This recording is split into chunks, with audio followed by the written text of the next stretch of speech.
Matanda na, sana'y di tayo magbago.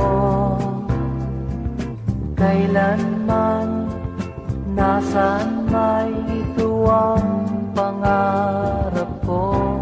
Makuha mo pa kaya ako'y hagkan at yakapin.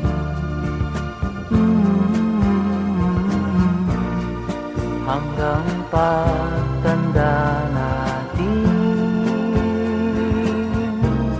nagtatanong lang sa'yo, ako pa kaya'y ibigin mo? Kung maputi na ang buko,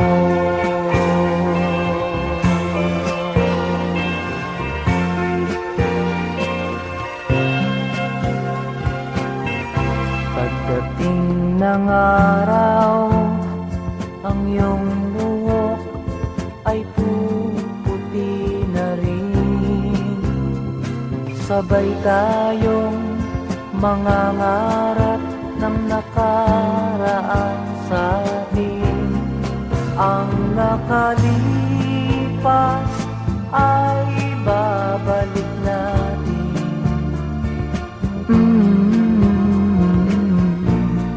Papaalala ko sa'yo ang aking pangako, ng pag-ibig ko'y laging sa'yo. Kahit maputi na ang buko,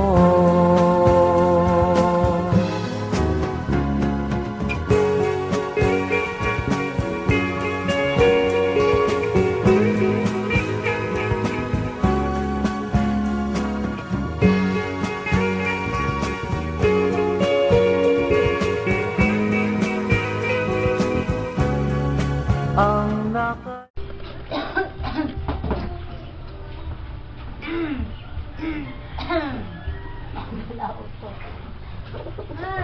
Tama na na. Okay, sa itiwasyon na lang na ako ni. Itiwasyon na lang na ako ni. Okay na dito, matama na na ako na. Sige na dahil na itong hugas mo.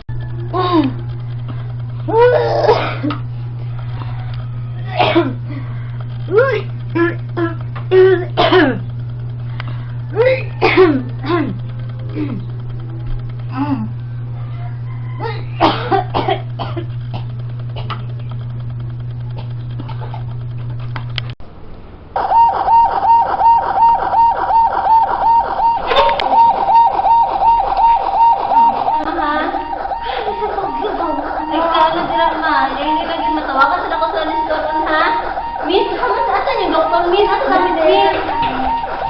Miss lang. Siya. Miss, nag-lisod siya kaya Miss. Palihog ko ka na si Sayahan ni Miss. Dali Miss, nabangin siya Miss. Ma, hinay lang ma. Hinay lang ma.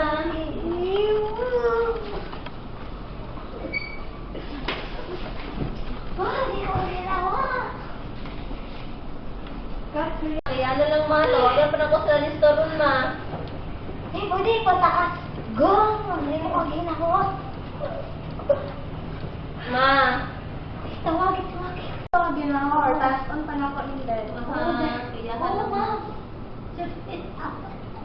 Tawagan sila ako sa store, ma. Hello, store. Tawag lang ko ng doktor man ha. Hello, asa naman mo?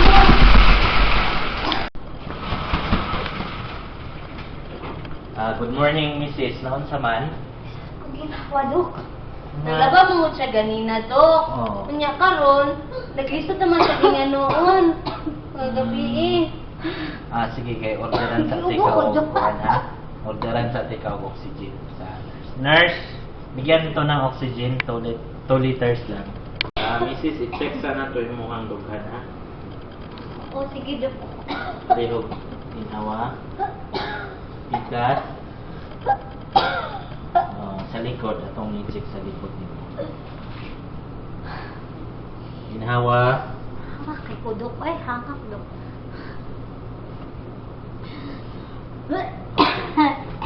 Di kay pabot nga na to kuan oxygen ng imong kuan. Morning, Doc. Morning, ma'am. Magbaot ko oxygen, Doc, ha? Magbaot ko oxygen, ma'am. Unsa pa may lain gibati, Mrs.? Sakit ako ulo, Doc. Di ko ginahan mo. Kaon. Nasuka ko.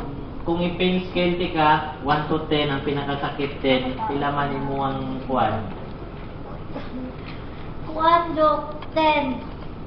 10, sige kay resitahan ti kag tambal para sa sakit sa imo ang ulo. Tapos wala mo ko sa Say pangalan, Mrs. Gloria, Doc. Maria. Pilang edad? 77. Unsa may kuan na kay mga medications, na kay maintenance? Pa-doktor ko sa ula, Doc. Giubo ko. Nga. Giresitahan ko sa doktor. Levofloxacin. Mauta ko giinom na ayaw ko. Nga. Iubo na po ko.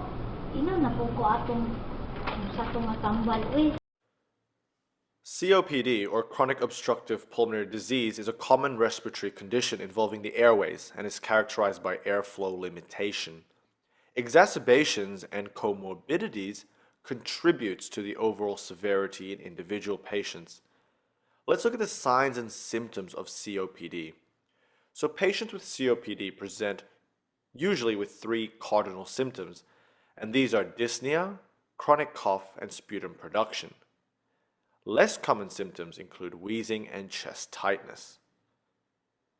Risk factors for COPD include smoking in 95% of cases, so it's a big risk factor. There's also air pollution, low birth weight, recurrent lung infections, and cannabis smoking. Low socioeconomic status and alpha-1 antitrypsin deficiency are also risk factors for COPD. COPD again stands for chronic obstructive pulmonary disease and encompasses a variety of diseases. The big 3 COPD chronic obstructive pulmonary diseases are chronic asthma, the blue bloaters, which is the chronic bronchitis, and the pink puffers, which is emphysema. In this video, we will mainly focus on the blue bloaters and pink puffers. But before looking at these two, let us quickly revise asthma. And I have a video that actually looks into more detail on asthma if you're interested. So asthma, it's a chronic inflammatory disorder of the airway in which many cells and cellular elements play a role. Recurrent episodes of wheezing, breathlessness, chest tightness, and coughing are only some signs and symptoms of asthma. So now we will talk about the blue bloaters and the pink puffers. And here I am drawing a diagrammatical, representation, a stereotypical representation of patients that present with chronic bronchitis as well as emphysema side by side, blue bloaters and pink puffers. We will use this to compare the difference between the two chronic obstructive pulmonary diseases, beginning by looking first at the blue bloaters. So the blue bloaters, these are patients that look very cyanosed, blue. Bloaters, potentially due to the dyspnea, severe dyspnea. and lack of exercise. So in chronic bronchitis, you have inflammatory change leading to mucociliary dysfunction and increased goblet cell secretion and numbers, which leads to excessive mucus production. So if we look at a normal alveoli, it has oxygen coming in and carbon dioxide going out, normal ventilation and perfusion. These are alveoli, and it has elastic fibers surrounding the alveoli, which is important for basically the air recoiling during expiration. So when you exhale, it recoils back, pushing the air out, and we breathe this carbon dioxide out. Now, if we look at an alveoli and the bronchioles of a chronic bronchitis patient, we can see big differences. In the bronchioles and bronchi, we see bronchoconstriction and mucus hypersecretion. The mucus hypersecretion leads to the productive cough in chronic bronchitis. The airways obstruction from bronchoconstriction and mucus leads to wheezing. And we hear wheezing during expiration typically. When we have airway obstruction, this also can mean that we have alveolar hypoxia because oxygen is not getting through to the alveoli efficiently. This leads to a VQ mismatch. The VQ mismatch leads to hypoxemia and hypercapnia. Hypercapnia means respiratory acidosis. A decrease in oxygen in the blood means the body will try to make more red blood cells to compensate. This is known as polycythemia, where we get an increase in hemoglobin. The respiratory acidosis and polycythemia with the decrease in oxygen contributes and basically means cyanosis, the blue color. And this is why these patients with chronic bronchitis are known as the blue bloaters. So just recapping, chronic obstruction means that during respiration, less oxygen comes in and less carbon dioxide goes out, which leads to decrease in oxygen in the blood and increase in carbon dioxide in the blood. Because in chronic bronchitis, oxygen is not properly getting into the alveoli, we get alveolar hypoxia. When this happens, the pulmonary vessels will constrict so that it can shunt the blood flow to healthier alveoli. But when you get pulmonary vasoconstriction, you can get an increase in pulmonary vascular pressure, so pulmonary hypertension. When you get pulmonary hypertension, this can cause backflow of blood to the right side of the heart, and this can cause right-sided heart failure, which causes your cor pulmonale, leading to the increase in jugular venous pressure. I hope that made sense. Now going back to the alveolar hypoxia again, remember that the pulmonary vasoconstriction of some vessels leads to the pulmonary hypertension. So pulmonary hypertension leads to less blood going to the left side of the heart, which means there can be a decrease in left ventricular cardiac output, and this means a decrease in circulatory volume. Now, a decrease in circulatory volume results in the activation of the renin-angiotensin-aldosterone system, which causes more fluid retention, despite still having fluid piling up in the lungs. And of course, this is in more severe cases. So I hope that all made sense. So that was for the blue bloaters, chronic bronchitis, and they are cyanosed. They present with wheeze and also productive cough. Not productive, but very prominent cough. Now let us look at emphysema. Emphysema are known as the pink puffers. Very skinny, muscle wasting, but prominent thoracic cage, barrel-chested. And we will see why.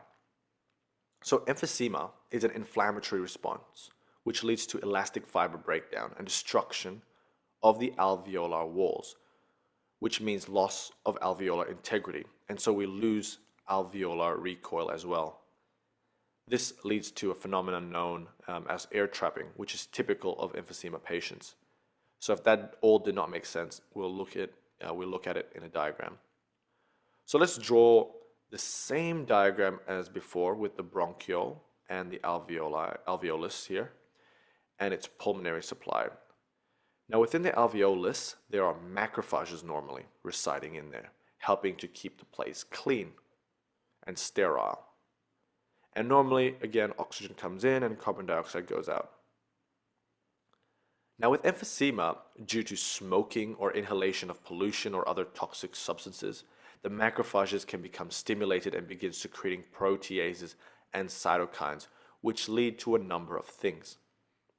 The cytokines released attract neutrophils from circulation to move into the area. The neutrophils, as a consequence, begin secreting a special protease called elastase, which specifically targets the elastic tissues.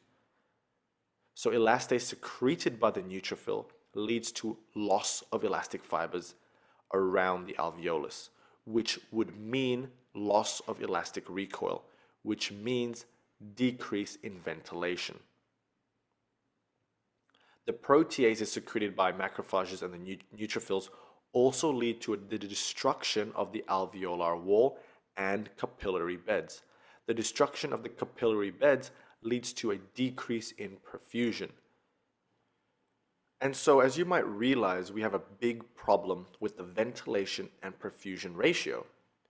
The loss of elasticity and destruction of alveolar wall leads to air trapping.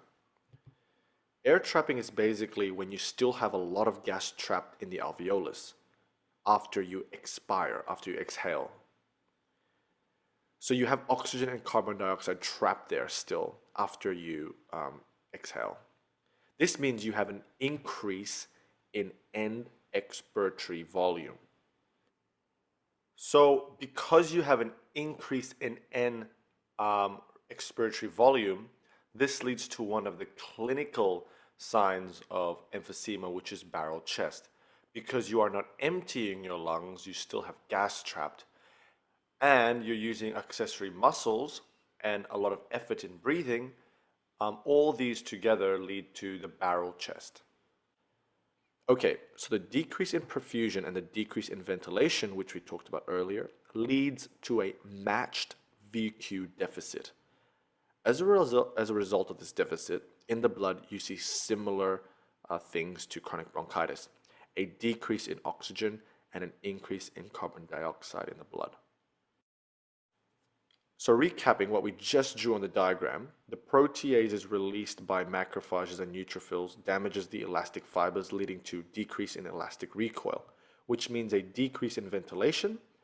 The proteases also destroys capillary beds, which means a decrease in perfusion. Decrease in ventilation and perfusion means we have a matched VQ deficit. As a result of this VQ match deficit, we get hypoxemia and hypercapnemia. I think that's how you say it. Hypoxemia and hypercapnia in the blood becomes more severe in late stage. The loss of elastic recoil is due to the loss of alveolar integrity and the destruction of the alveolar walls. And so the person needs to work a lot harder to breathe in. As a result, we get dyspnea and also cachexia. Now, alpha-1 antitrypsin deficiency is a hereditary condition, which means that if you are deficient in antitrypsin, you cannot defend against proteases, and so you have a net too much protease and less antiprotease, which means you get a net damage to your lungs, essentially. So I hope all that makes sense about emphysema. So emphysema are your pink puffers, chronic bronchitis are your blue bloaters. Now let's proceed to investigations. What sort of investigations would you perform when it presents with difficulty breathing, sputum production, as well as a cough? So number one is spirometry. Now, here is what it looks like essentially. So basically, what happens is you take a massive deep breath in and a forced exhale out for about 5 to 6 seconds. And this will give you a spirometry reading, which can be printed out. Now let us look at a normal spirometry graph that gets usually showed on the paper or on the screen. So the spirometry can give you a graph. We have flow on the y-axis and volume, the volume of air in the lungs, or exhaled out or inhaled in, on the x-axis. So it's just the volume of air on the x-axis. So here you're taking a deep breath in, a deep inspiration, and here you are performing a forced quick expiration, and you do it for about 6 seconds. So you're trying to empty out your lungs. We can also find other measurements using just this graph. The volume on the x-axis is therefore your total lung capacity, and the amount of air remaining in the lung after your forced expiratory volume is your residual volume. So this always stays there. The amount of air following deep inspiration and forced expiration is known as your vital capacity. When evaluating a patient with possible COPD, spirometry is performed. Now, spirometry is performed pre and post bronchodilator admission to determine whether airflow limitation is present, partial, or it's fully reversible. So let us look at what the spirometry graph will look like in an obstructive lung disease, such as chronic obstructive pulmonary disease, which again encompasses asthma, chronic bronchitis, and emphysema. Here is the flow to volume diagram. So the patients do lose some inspiratory volume when taking a deep breath in, and when breathing out as hard and quick as possible, it becomes difficult to breathe out as time progresses. So as you exhale, force exhale out for 6 seconds, it becomes more and more difficult.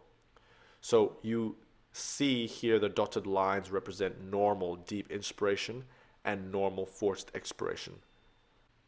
Compared to the normal spirometry on the right, in the obstructive spirometry, you can see a dent in the forced expiratory phase, which is indicative of the obstructive pattern.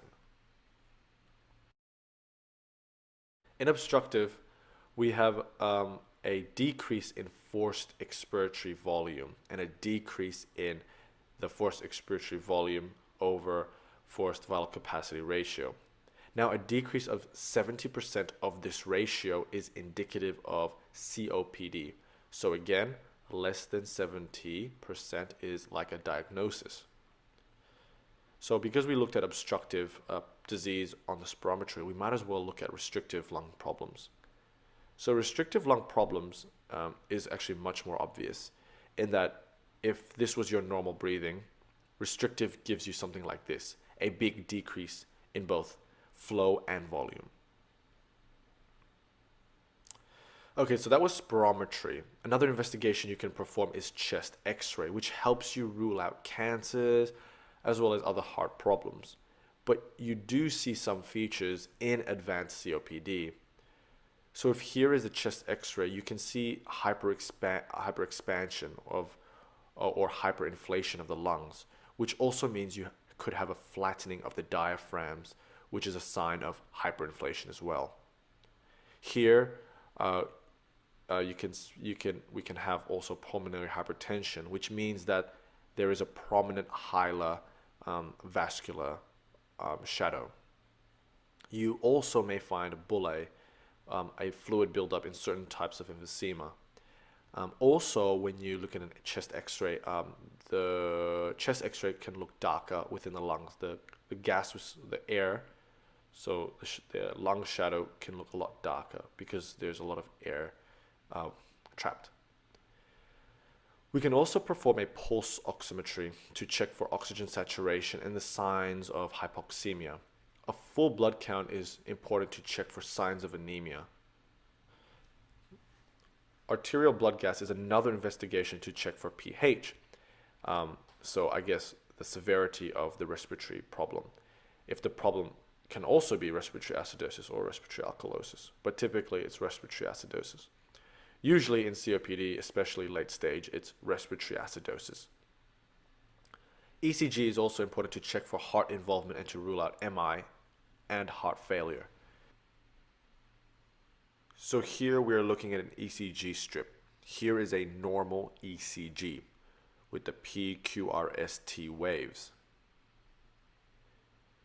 On an ECG, for a person who has severe chronic bronchitis, for example, we may see signs of right ventricular strain.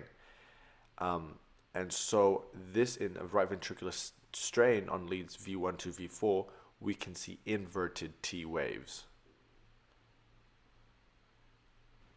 Okay, so that was some investigations that you can perform, the main ones. Now, people can have different severities of chronic obstructive pulmonary disease. They can have different severities. And so there is a classification made to categorize this. So the classification helps to assess the severity so that appropriate management and treatment can be made. So this is the classification, which is also for the diagnosis, by the way. So we will look at the stages, the severity of the COPD, as well as the forced expiratory volume 1. So let's look at stage 1. Stage 1 is mild severity. The ratio, the FEV over FVC ratio, is less than 70%, which is again important because it diagnoses obstructive pulmonary disease. For mild COPD, the FEV1 is equal to or greater than 80 predicted. Now we'll look at mainly the American system, I think, but it's important to note the Australian. So in Australia, the FEV1 can be between 60% to 80%, and this can be classified as mild. Stage 2, which is moderate, the ratio is, again, has to be below 70 because that is your diagnosis of obstructive. The FEV1 is between 50% to 80% predicted, but in Australia, this is moderate is classified as between 40% to 59%. Then stage 3 is severe, which is where the ratio is less than 70%, which is, normal for COPD. And then we have the FEV1, which is between 30% to 50% predicted. In Australia, severe is classified as below 40%. And there's another staging, which is stage 4, which is very severe. This is where the ratio, FEV1 to FVC ratio, is less than 70%. But the FEV1, it can be less than 30%, or the FEV1 is less than 50, plus you have chronic respiratory failure. And chronic respiratory failure, you have 2 types. And this depends on the level of oxygen and carbon dioxide in your blood. So 4 stages, different severities, and different FEV readings. So that was the classification for the severity of COPD. Now, how did we come to that? Well, assessment of severity of condition is based on 3 factors: the severity of the symptoms, spirometry, and risk of exacerbations. Using the 3 features above, you classify the COPD, which we just looked at: mild, moderate, severe, very severe. And using the COPD classification and as well as other factors, you follow what's called the GOLD guidelines for COPD management. Before looking at the management of COPD, it's important to look at just quickly the physical examination. When we perform a physical examination, what are some things we see? So physical examination of emphysema is what we'll look at. In examination of emphysema, we see prolonged expiratory phase because we're trying to push the air out of our lungs. There's also pursed lips. There's also overdistension of the lungs, barrel chest, use of accessory muscles. There's decreased intensity of breath sounds. And finally, we hear wheezing during auscultations. Now let us move into the management. We will look at the main things for management according to the Davidson's textbook. So it is very important to stop smoking cessation, because smoking increases the severity of COPD. That's common sense. Number 2 is vaccination. It's important to prevent exacerbations of COPD because usually lung infections make things a lot worse. So by vaccinating the patient, you prevent further problems. Third management, which is very important, is the use and administration of bronchodilators. So we're going to pharmacology now. There are 2 types of bronchodilators. There's beta-2 agonists or anticholinergics. Both beta agonists or anticholinergics can be short-acting or long-acting, and they are typically inhaled. So inhaled is you puffers essentially. So let us zoom into the lungs here, the bronchioles, and let's look at the short-acting bronchodilators. So short-acting SA. These are prescribed on an as-needed basis. What the short-acting bronchodilators essentially do is that they decrease the symptomatic exposure in patients with less severe symptoms. Short-acting bronchodilators are not considered maintenance. Long-acting bronchodilators are needed for this. Now let's look at the mechanism of action of the beta-2 agonists and the anticholinergics.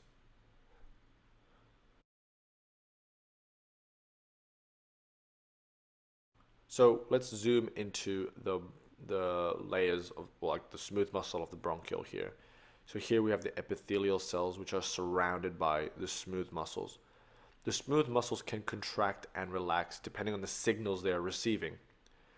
So the smooth muscle have receptors on their cell surface. These are the muscarinic 3 receptors as well as the beta-2 receptors. The parasympathetic nerve supplies the smooth muscle of the airways and it releases acetylcholine. When acetylcholine binds to the M3 receptor, muscarinic 3 receptor, it activates the G protein intracellularly, which stimulates the phospholipase C, converting PIP2 to IP3. Essentially, what's important is that IP3 is then responsible for the contraction of the smooth muscles downstream through the release of calcium. Now, the short-acting muscarinic antagonists, they essentially inhibit these M3 receptors. And so because they block the M3 receptors on the respiratory smooth muscles, it also inhibits the downstream cascade, thus inhibits the contraction of smooth muscles. I hope that made sense. Now let us look at the beta-2 receptors. Well, adrenaline and noradrenaline from the sympathetic stimulation binds to this receptor and stimulates G protein again, activating adenylate cyclase. Activated adenyl cyclase converts ATP to cyclic AMP. An increase in intracellular cyclic AMP causes or results in smooth muscle relaxation. Cyclic AMP is important because it causes smooth muscle relaxation, and this is a good thing for obstructive lung diseases. And so prescribing short-acting beta-2 agonist stimulates the beta-2 receptors and thus leads to bronchodilation. So looking at long-acting drugs. Long-acting drugs are regularly scheduled. Long-acting inhaled bronchodilators are added for those who are more severe. And they do essentially the same thing but work for longer, essentially. And these are your long-acting muscarinic antagonists, which inhibits the M3, and your long-acting beta-2 agonists, which stimulates your beta-2 receptors on smooth muscles in the respiratory airways. Inhaled glucocorticoids are used in combination with long-acting bronchodilators, and corticosteroids are not used alone. Number 5, pulmonary rehabilitation is another very important aspect of management. COPD patients often have a decreased level of physical activity because of dyspnea. A decrease of physical activity leads to a vicious cycle, so we get worsening dyspnea because we don't exercise, we lose muscle. Now, pulmonary rehabilitation aims to break this cycle through several things. Firstly, by exercising, through exercise. 2, through nutrition, because 30% of severe COPD patients have protein-calorie malnutrition, for example. 3, smoking cessation. 4, education of their condition. And 5, breathing exercises, such as pursed lips, which helps with the gas trapping. Finally, there is also 6 management, which is oxygen therapy, and this is very important for a chronic COPD who are suffering who has hypoxemia. So the last management is the surgical intervention, and there's 2 main ones. The first is lung volume reduction surgery, which is essentially removing parts of the lung that don't work. And then this last one is lung transplantation, which obviously has a criteria for that. So I hope that made all sense. Thank you for watching.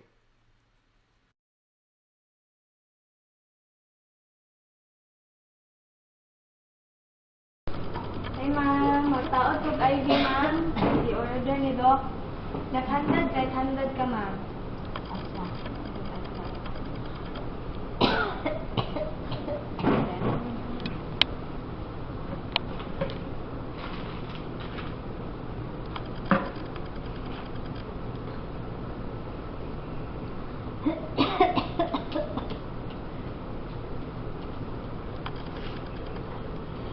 Sige ma'am, pumo.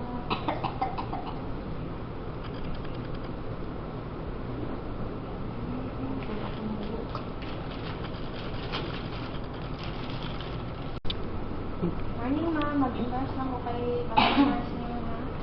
Good morning Sir Lauron, endorsing to you Miss Gloria Estefan, 77 female widow under the service of Dr. Champagne. With came in due to dyspnea with admitting diagnosis CAP-MR, COPD in acute exacerbation with seizures disorder. Tapos with O2 na siya 2 liters per minute. Tapos via nasal cannula. And then ang IV ni Ma'am Gloria 40 cc per hour na siya sir. Tapos at right na carpal vein. Tapos always siya dapat moderate high back pressure kay naglisod og ginawa si ma'am. Tapos tawagan lang si Dr. Chinchon pag naiinian niya siya itis. Sige ma'am. Tara yung bagong nurse karong adlaw ma'am, si Sir Lauron. Kumusta naman ka, ma'am? Kumusta ang gibati? Okay ra. Kasi tarong ako din hamagamay. Gamay lang. Okay. Ma'am, magsulot sa atong patient. Content pagod ka. Dapat mag-sculptate kog ka.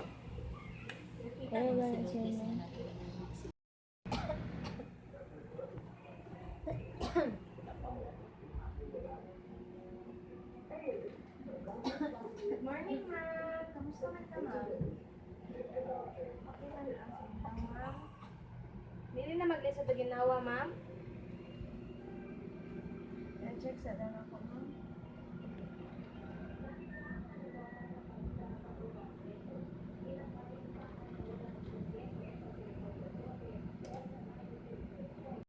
Okay, ma'am. Mag-pipis ako, ma'am, ha.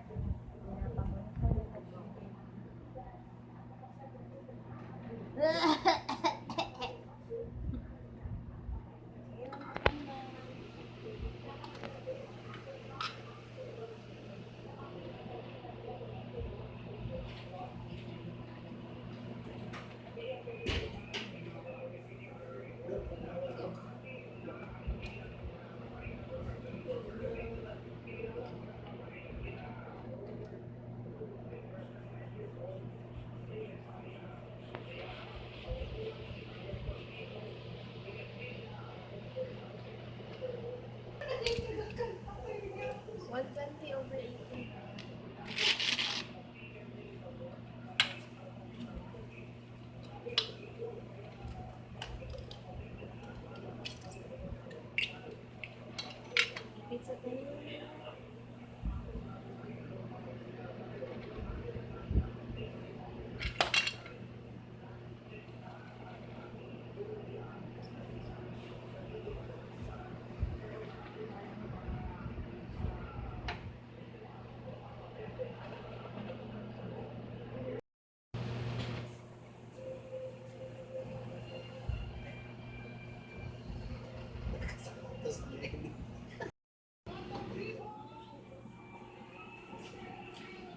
Hey, good morning, Mrs.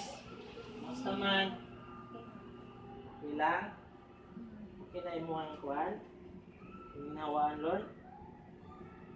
Ano yun ba kayo? Check na to, ha? Hinawag lalo. Sa likod. Pareho kong assist na nurse. Okay, ginawa.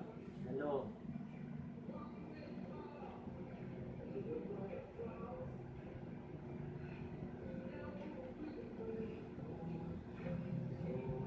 Harang-harang ano? At least, huwag na tayo sa kuwan. Wala na kasi yung wheezing sound.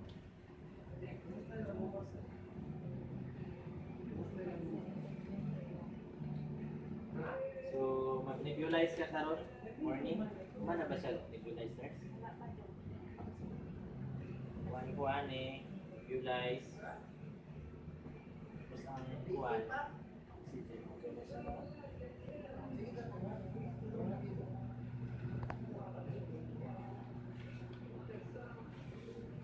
Bilang regulate nyo sa oxygen?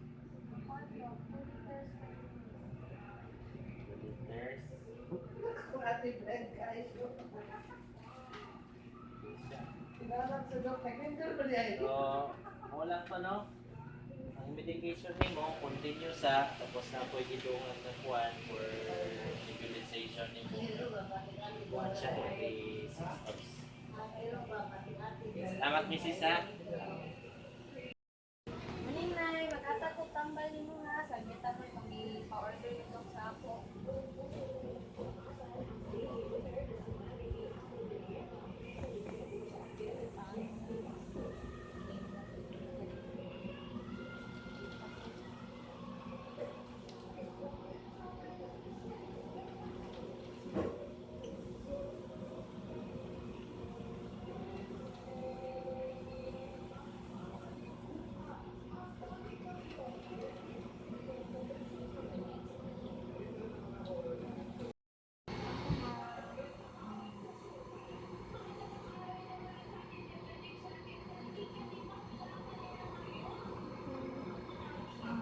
Balik ka na sa kanila.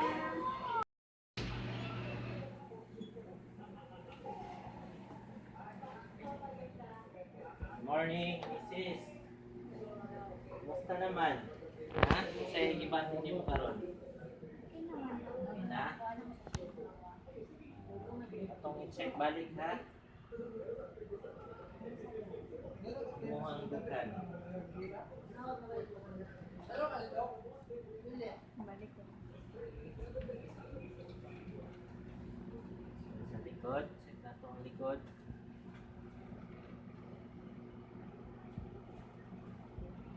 Tinawag lalong. Because heart and nurse.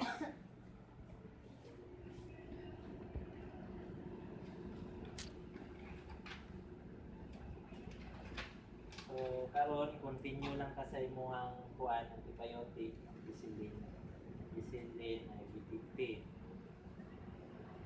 Tagaan na ba nito siya? Wala ka ba? Tagaan ha?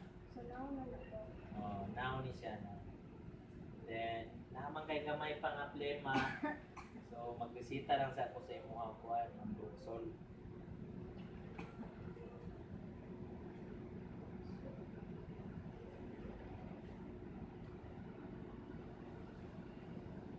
Okay. Lang tapos i-back tapping ninyo siya ha. It's needed lang. Kung gabi niya.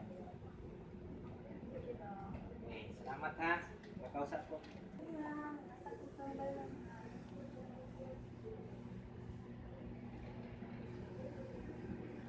Kaya siya.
Turn to side ka karon ma'am. Okay, para kuan mo position kasi helicopter na kaya na position tapos na iwasan ko na itong samad-samad sa inyo.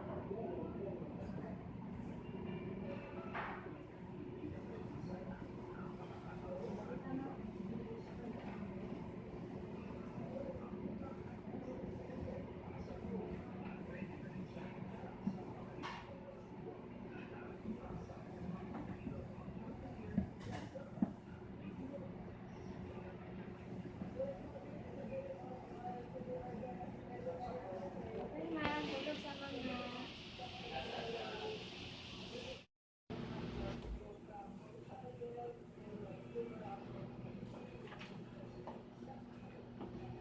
Good morning, Mrs. Saman, kumusta? Okay ka na? Itong i-auscultate be kung okay na jud.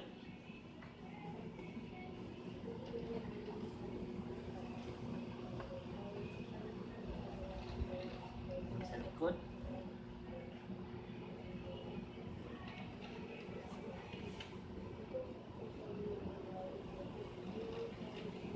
Okay naman dahil ka. Pwede na ka muli. Pwede na ka muli. Pwede na ka.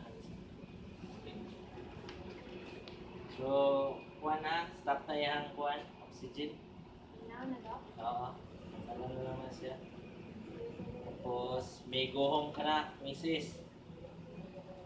Ang imuhang mga kuhan, mga homemades, ako na lang i-kuhan ka na. Tapos, ang nurse na mo ay mo-explain sa ito ha.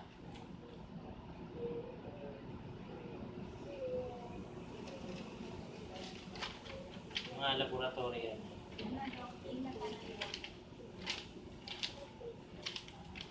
Okay. Sige. Ayo-ayo ha. Isa to. Ang kuha nila, homemades, explain na lang sa iyo ha. Yes, doc. Kuan. Sentence na ko dito.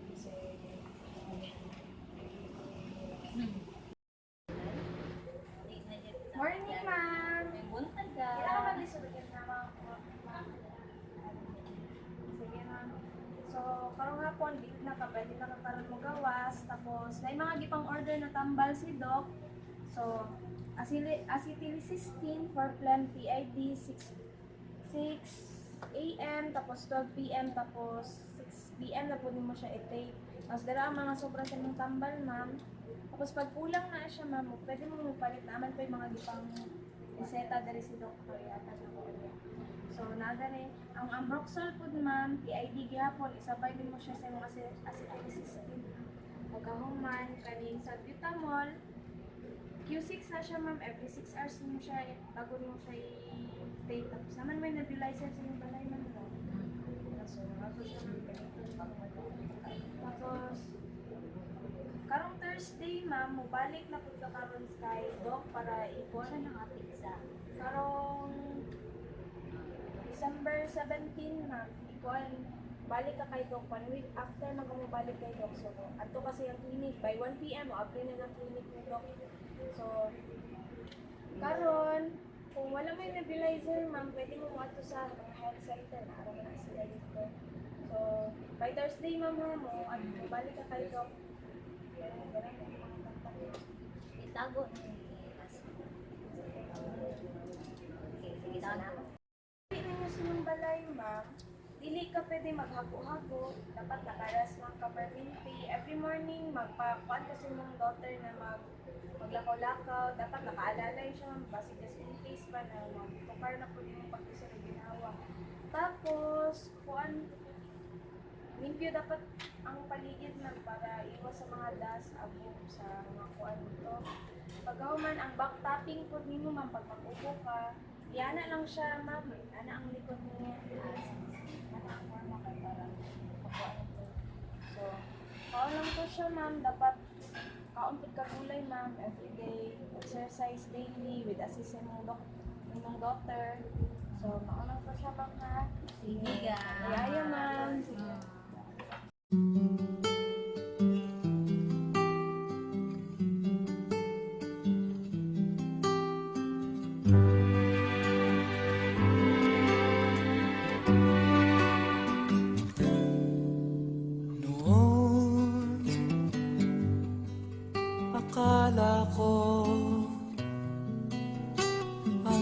wagas na pag-ibig ay sa nobela lang matatagpuan at para bang kay hirap na paniwalaan.